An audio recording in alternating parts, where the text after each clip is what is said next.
Everybody like and subscribe, praise the bell icon. Story number 1. The night the Harris family moved into their new suburban home, everything seemed perfect. Quiet streets, manicured lawns, and neighbors who smiled just a little too much. The house was a modest 2-story with peeling white paint and a creaky porch swing that rocked gently in the evening breeze, even when no one was outside. At first, the oddities were subtle.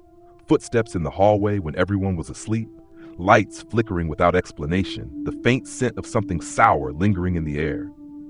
Emma, the youngest daughter, started talking about the shadow man she saw standing outside her bedroom window, a figure so still and dark it seemed to swallow the light. Her parents dismissed it as imagination, until one morning they found deep scratches on the glass, jagged and angry, as if someone or something had been trying to get in.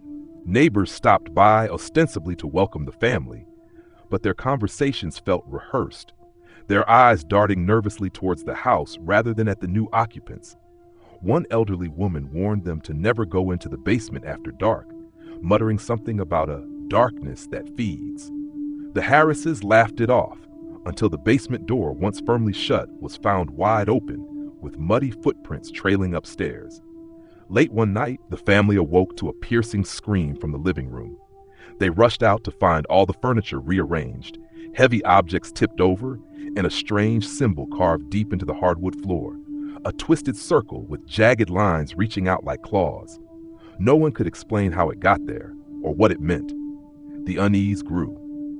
At school, Emma whispered to her friends about strange voices that whispered her name from the bushes on her walk home. Her father caught glimpses of a pale figure watching them from across the street, disappearing whenever he looked directly. One evening, the power went out entirely, plunging the entire neighborhood into darkness. The silence was suffocating, until it was broken by the unmistakable sound of children laughing and running just outside the windows. But when the Harrises looked out, the street was empty. No other houses had power, and their neighbors' windows were pitch black. Determined to find answers, Mr. Harris ventured outside, flashlight in hand. The beam cut through the blackness, illuminating the empty street. Yet as he turned to head back, something cold brushed his ankle. He looked down to see a small handprint smeared in dirt, though no child was in sight. From that night on, the family was trapped in a nightmare. Doors slammed shut with no wind. Mirrors reflected faces that weren't theirs, and the shadows crept closer with every passing hour. Emma stopped eating, staring blankly at the walls as if listening to an unseen presence. The final straw came when Mrs. Harris vanished.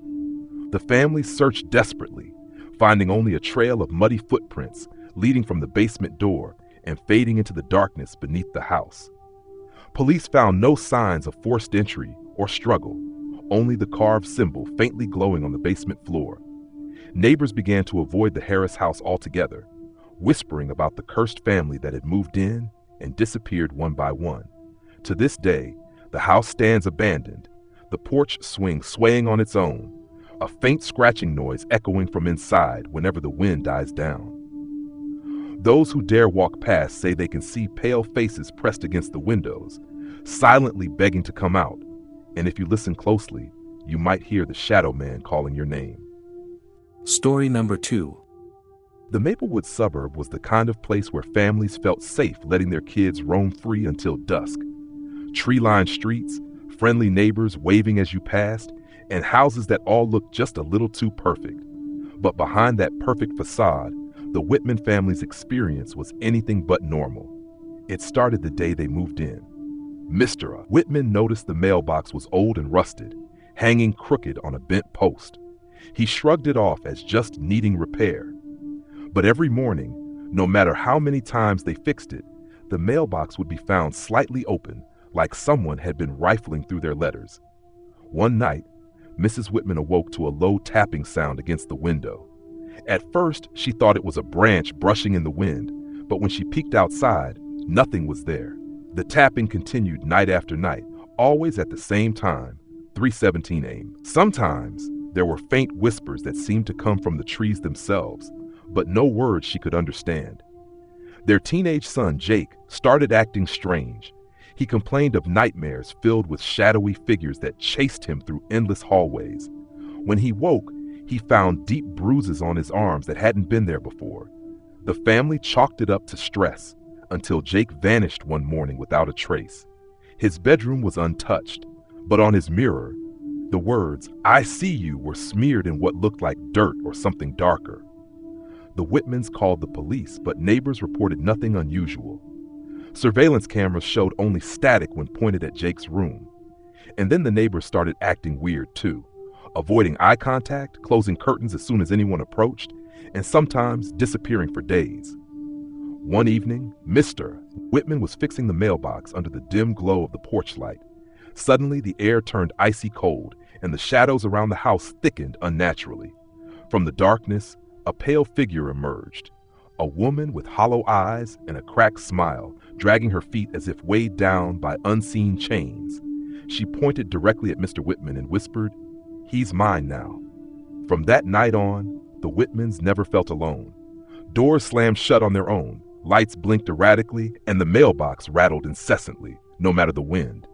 At times, the family heard the faint scratching of fingernails on the walls, and a chilling voice repeating the same warning, "Leave before the darkness takes you." The neighborhood, once warm and inviting, had become a trap. Families moved away, houses stood empty, and the perfect suburb hid a growing darkness that swallowed anyone who dared to stay too long. The Whitman house remained standing at the end of Maplewood Lane, silent but watching, waiting for its next visitor to hear the whisper in the trees and never come back. Story number 3. The neighborhood was what most people would call normal. Rows of tidy houses, manicured lawns, and the soft hum of lawnmowers on weekend mornings. On the surface, it was the kind of place where doors were left unlocked and kids played until dusk without a care. But beneath that calm, something quietly twisted was taking root. It started with small things. At first, it was just a neighbor noticing lights flickering in the old Henderson house at the end of the street, a place that had been empty for years. No one ever saw anyone come or go, yet every night, dim shadows moved behind the curtains, flickering like ghosts trapped in the glass. People joked about it being haunted, but no one dared to check. Then the mail started getting strange. Residents began receiving letters that had no return address, only a simple, chilling phrase inside, "I see you." The notes were typed on old-fashioned typewriters, the kind you'd expect to find in a dusty attic, not in a modern suburb. At first, the recipients thought it was a prank, but as the days passed, the letters became more frequent and more personal. They contained details that only someone watching closely would know, like what you had for breakfast or who you spoke to on the phone. The unease grew. Families reported missing items from their homes, small things like a favorite book left open on a kitchen table or a cherished photo frame turned face down. But no signs of forced entry. It was as if the house itself had reached inside while they were away. One night, Lisa, a young mother of 2, awoke to the sound of faint whispering outside her window. Peering through the curtains, she saw nothing but the empty street bathed in moonlight. But when she looked down at her sleeping children, their faces were pale, frozen in a silent scream. She checked the front door, locked tight. The whispering grew louder, almost like a voice just beyond comprehension. She blinked, and it was gone. A neighborhood meeting was called, but when everyone gathered at the community center, the power went out. Panic set in as phone signals dropped, and the darkness seemed to press in on them like a living thing. When the lights flickered back on minutes later, the room was different. There were strange symbols scratched into the walls, something no one recognized, but everyone felt deeply wrong about. A few days later, a family moved out overnight. No goodbye, no explanation. Just an empty house and an unsettling silence that swallowed the street whole. Those who remained spoke in hushed tones, locking doors and windows like it would stop whatever was creeping through the neighborhood. One evening, a young man named Mark decided to confront the source. Armed with nothing but a flashlight and his camera, he ventured into the Henderson house. Inside, the air was thick, heavy with decay and something else, something rotten and alive. The walls were covered in scratched messages. "We watch, we wait, we are here." As Mark took pictures, the floorboards creaked beneath him. footsteps echoing somewhere above. He climbed the stairs to the attic and found an old typewriter, the same kind that had produced the letters. Sitting next to it was a journal, its pages filled with entries about watching the neighbors, learning their routines, and feeding the darkness. Suddenly, the attic door slammed shut, trapping him inside. The whispers turned into screams, and the shadows stretched and twisted, reaching for him. Mark's last recorded photo showed nothing but a blur, a face, or maybe a shadow, pressing close. The next morning, the neighborhood was quiet again. Too quiet. The Henderson house sat empty, windows dark and lifeless.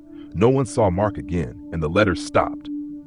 But sometimes when the wind is just right, you can still hear faint whispers coming from the empty house, and neighbors find notes slipped under their doors, typed with the same old typewriter, you're always ending with the words, "We are watching."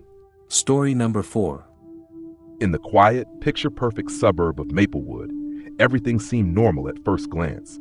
Manicured lawns, white picket fences, and the faint hum of sprinklers in the early morning. But beneath the pristine exterior, a creeping dread had begun to take root, unnoticed by most. It started with the disappearance of Mr. Larson, the elderly man who lived alone at the end of Elm Street. One morning, his neighbors noticed his mail piling up and the newspapers untouched for days. No one saw him leave, and his house remained eerily silent. When the police finally got involved, they found the front door unlocked, but the house was empty. No sign of struggle, no clues, just an unsettling stillness. In the weeks that followed, odd things began to happen across the neighborhood. Streetlights flickered violently at night, casting long, wavering shadows that seemed to twist into unnatural shapes. Children reported seeing a pale figure standing silently on their lawns, always watching, never moving. When parents rushed outside, the figure vanished without a trace. One night, the Peterson family was jolted awake by a persistent tapping at their bedroom window. Their daughter swore she saw a gaunt man with hollow eyes staring in, lips barely moving as if mouthing something they couldn't hear.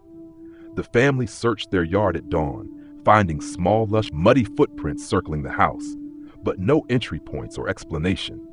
Rumors swirled about an old, abandoned house on the next block, the Granger residence. The home had been vacant for years, its windows boarded up and garden overgrown. Some said it was cursed. Others whispered of a man who'd gone mad inside and vanished without a trace. Despite warnings, a group of teenagers dared to explore it one night. They never spoke about what they saw inside, but after that night, none of them ever felt truly safe in Maplewood again. Slowly, the neighborhood's warmth turned cold. Doors that were always locked were found open. Family photos disappeared or were defaced with strange symbols. Phones rang late at night with no one on the other end. Most chilling of all were the dreams that plagued the residents. Visions of shadowy figures creeping just beyond sight, whispers promising things no one dared to repeat aloud. One woman, Sarah, became obsessed with uncovering the truth. She spent nights watching from her window, hoping to catch a glimpse of whatever haunted her street. One foggy evening, she saw a procession. Figures draped in tattered clothes moving silently between houses, their eyes glowing faintly in the darkness. Paralyzed with fear, she watched as they stopped in front of the Granger house. There, the figures seemed to merge with the walls, becoming one with the decrepit structure. The next morning, Sarah was gone. Her house was locked tight, no sign of forced entry or struggle, just like Mr. Larson's. The only clue was a single muddy footprint on the welcome mat, eerily similar to the ones found around the Petersons' house. Maplewood slowly emptied, families moving away, unable to explain or escape the growing terror. The empty homes stood like tombstones, silent witnesses to whatever had claimed the neighborhood. And sometimes, when the wind is just right, those who pass by say they hear faint tapping on the windows and see pale figures watching quietly from the shadows, waiting for the next to vanish into the creeping dark of the suburban night.